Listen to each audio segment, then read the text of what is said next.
Welcome to the Hubfist Show, where you can get ideas to help your eco-conscious business grow. So for those of you tuning in, please do say hi, post your questions in the comments. The show is only 10 minutes, really snappy. So if we do get time to answer them live, we will. But otherwise, both Neil and I will hop on after the show and we'll respond to them in the comments. So today I'm joined by Neil Staveley from Escape Trails UK. So welcome, Neil. Hiya. Hi, it's so great to have you on the show. Neil has built an eco-conscious business around his passion for running, and his business ethos extends to sharing knowledge on ethically sourced equipment, such as tech t-shirts made from recycled bottles, which I love, and also making sure his own product range is eco-friendly as possible. And each year, Neil's business also supports a different NGO. But alongside this, I don't know where you have the time, Neil, but he also has been volunteering for 8 years for Sea Shepherd UK and is the Eastern Regional Coordinator for that. So, yeah, busy life you have there.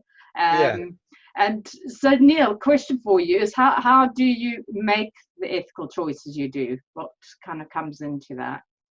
Well, the thing that since I started the business up, I've realised that there's just a huge amount of waste in the sports industry, like shoes, t-shirts, stuff like that. So everything that I've sourced has been ethical, because we don't want it to go to waste. Stuff like running shoes. So shoe manufacturers recommend that running shoes are replaced every 500 miles, something like that. And for me, I can get through a pair of shoes every sort of 4 to 6 months. So if you think that's a lot of trainers, running shoes sitting around in the world going to waste. So I've partnered with another social enterprise that recycle running shoes. And so, yeah, we do that. And like I say, the t-shirts and stuff that I sell, a very limited number of, all of those are ethically sourced, recycled from plastic bottles and stuff like that. So, yeah. Excellent. Okay, and that sort of the plastic bottles takes me into kind of your other role with Sea Shepherd. UK, and obviously I've done some of your beach cleans, and they're fantastic with the work that you do there. But I know there's a lot more that you do campaigning around that. What are kind of the main ones that you're doing at the moment? Are you still doing the Ghost Nets campaign? It's not actually running particularly at the minute, just because of the lockdown and stuff like that. But it is still an active campaign. So yeah, we have dive teams that go out and collect what we call ghost nets. So they're old fishing nets that get hooked up on reefs and stuff like that, wrecks and that, and obviously they cause a massive problem for marine wildlife getting hooked up in them and stuff like that. So we have dive teams that go down and cut them free and then bring them out of the oceans.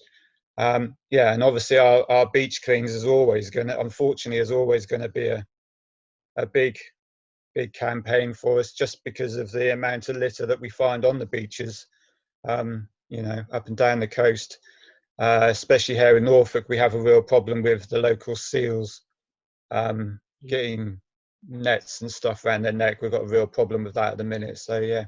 I think there's been a lot of people have said they've really struggled during lockdown with waste, because a lot of the recycling centres and people who are doing that sort of whole sort of circular economy thing aren't collecting waste or taking extra waste that usually councils and things won't recycle. So it is a real problem. So I'm really looking forward to when you guys start your beach cleans again. So do keep us posted on that.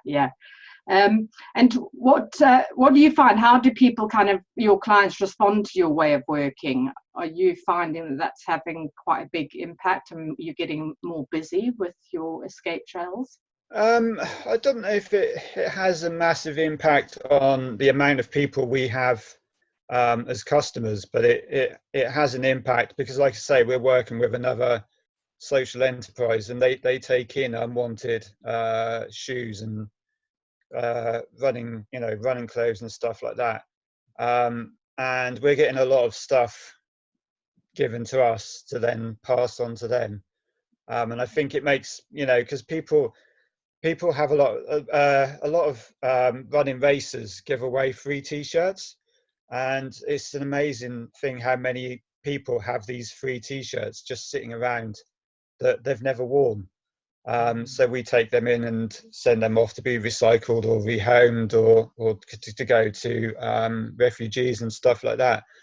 And I think it's making other people who wouldn't have thought about stuff before think more about that sort of side of things as well. So yeah, sort of looking at what they're buying, trying to reuse things, trying to buy in more ethical ways as well. So so I think, so do you think that sort of being an eco-conscious business has made a real impact on you and the world around you? Do you see that becoming kind of more of the norm? I would like to think so. I think it's quite easy for people like you and I, because it's something that obviously we're really passionate about. But I think the way that if we're sort of trying to pass our message on, I think other people care, and I think once they're then made to think about it, they then care, and they'll then start doing stuff about it. But I think people don't necessarily think about these things without sort of being prompted. So I think, and I think obviously it's gaining more and more traction, as you said, with litter and stuff like that. So I think hopefully it will become a way of the norm, as you say. Hopefully. Yeah, no, I think so. And I think, there's a lot of anxiety and stuff that's come out of COVID, and people being isolated and things like that. So I think, something like you're running, I think it's not only sort of getting out in nature and getting people to appreciate nature, but it's also it's improving their well-being as well, isn't it? Which I think is really important. So are you finding that that's having a massive impact on people as well, on their sort of health? I think so. I mean, we've been a lot busier than what we normally would have been since lockdown has ended, because I think everyone is just really keen to get out exercising and stuff like that. And I think the thing with running, it has such a positive impact on people's mental health as well. Yes. And I think it's especially being out in nature, which is obviously a big part of what we do. I think it's having a big impact on people's mental health and stuff like that as well. So, fantastic. I think it's really, really good. I think it's so much more preferable than going to a gym. So I know you're doing a lot of different sort of trail runs, around Norfolk, in different places, different times, different abilities. So you can literally be someone like me who's coming from couch. Oh, definitely. To out there. So I would love to hear more about that. So how can people find out more? Is it best to go on your Facebook page at Escape Trails UK? We're Escape Trails UK on social media, because someone had already pinched Escape Trails, but the website is escapetrails.co.uk. Fantastic. Okay. But Facebook is probably the best way to go find us, or Instagram. We use both of them quite a lot. So Okay, and you're at Escape Trails UK on Instagram as well. Okay. Fantastic. Excellent. Well, that is really good. I'm so pleased to have you on the show. We'll respond to any comments. So thank you. We've got a couple of people on there. Hi, Gail. Hi, Nikki. They've asked a couple of questions there, but we are coming towards the end of the show. So if you don't mind, Neil, both you and I jump on afterwards and answer people's questions. Next week, I'll be chatting to Helen Youngman, who's a sustainable travel specialist and has also diversified during COVID to offer a food delivery business. So Global Kitchen is offering dishes from around the world. So you may not be able to travel, but your taste buds can. So that's really exciting. I'm looking forward to having her on the show. And details will go up on my page in the next 24 hours under my events or live tab. Yes, so thank you, listeners, for joining in. And last by no means least, thank you, Neil, for coming on the show. Thank you. No, Really thank you good for to inviting have you. me. Yeah. Yeah. So take care, everyone. See you same time next Tuesday at 11.